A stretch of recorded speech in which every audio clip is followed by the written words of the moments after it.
Welcome to the Sage Thought Leadership Podcast. Financial professionals, let's move forward together. Well, hi, everyone, and welcome to our podcast. I'm Ed Kless, and with me today is BC Krishna. BC is the founder and CEO of Centime, a provider of comprehensive cash management solutions to small and medium-sized U.S. businesses. Cash is the lifeblood of every business, and yet most businesses don't have the solutions to manage critical aspects of the cash control lifecycle: forecasting, managing AP to extend days payable outstanding, managing AR to shrink days sales outstanding, and tapping into credit if needed. Centime's cash management solution included all of these critical aspects in one integrated package. Welcome to the Sage Thought Leadership Podcast, BC Krishna. Yeah, thank you, Ed. Thanks for having me on. Well, first, BC, I want to know, why do you do what you do?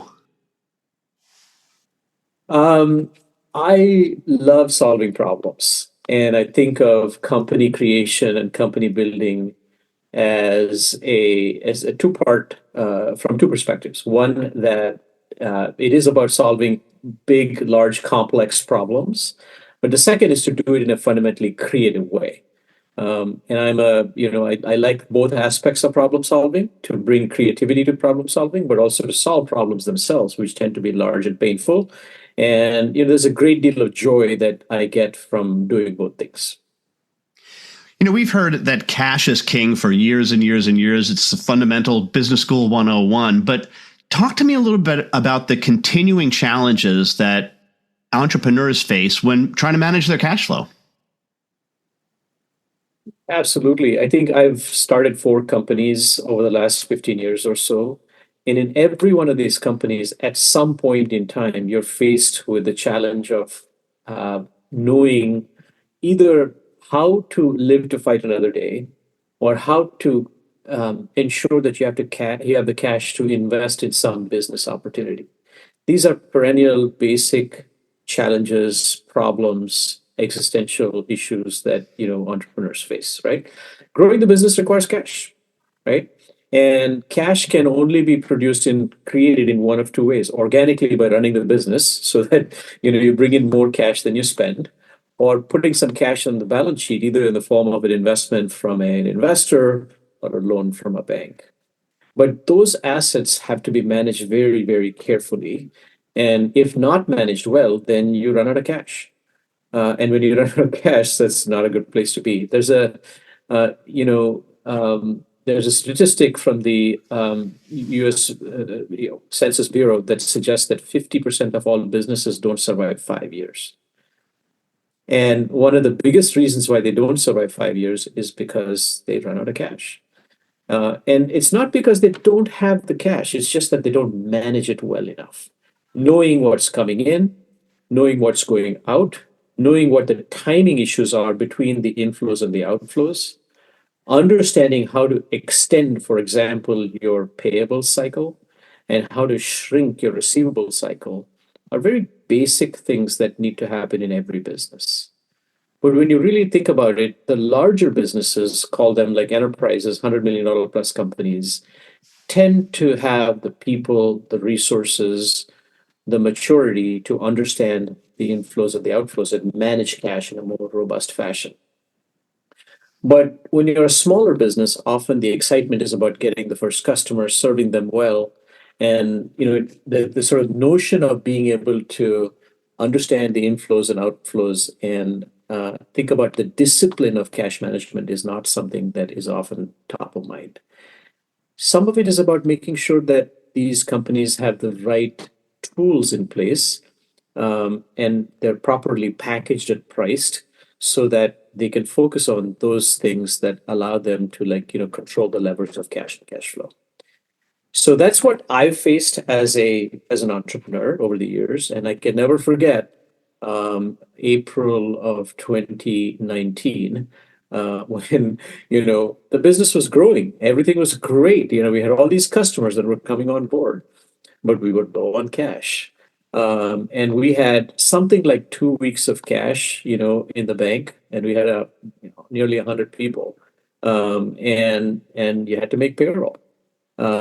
There's two parts to this, right? On the one hand, the business is actually robust. We have customers, they're using the product, you're signing up new ones, but you need fuel to get to the next place.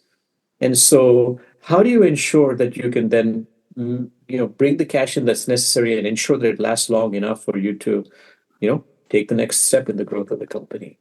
It's a very difficult place to be, a very uncomfortable feeling when you're in that spot, where I know I have a good business, but I don't necessarily have the cash to get there. So let me ask you a little bit about this, because I think that this might be part of the challenge. And what's interesting is, of course, I'm working for the accounting software vendor here, but to a certain extent is what some people learn about cost accounting part of the problem, because cash is not cost, right? And costs are not cash. Yeah. And so is that part of the challenge? I don't think so. I mean, I think that, accounting and cash management are different issues. To me, it's about having a visceral understanding of cash, and cash flow is the crux of it.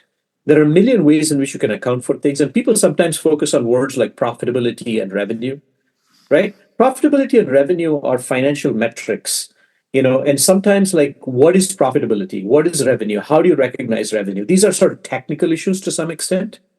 But cash flow is very basic, right? What's coming in, what's going out? What is your income? What is your expense?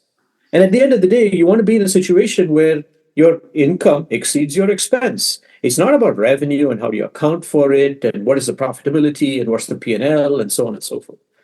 So these basic visceral issues of understanding, what is the income, let's say receivables, and what is the expense, let's say payables. What is the timing associated with it? Another simple example, right, which has nothing to do with accounting.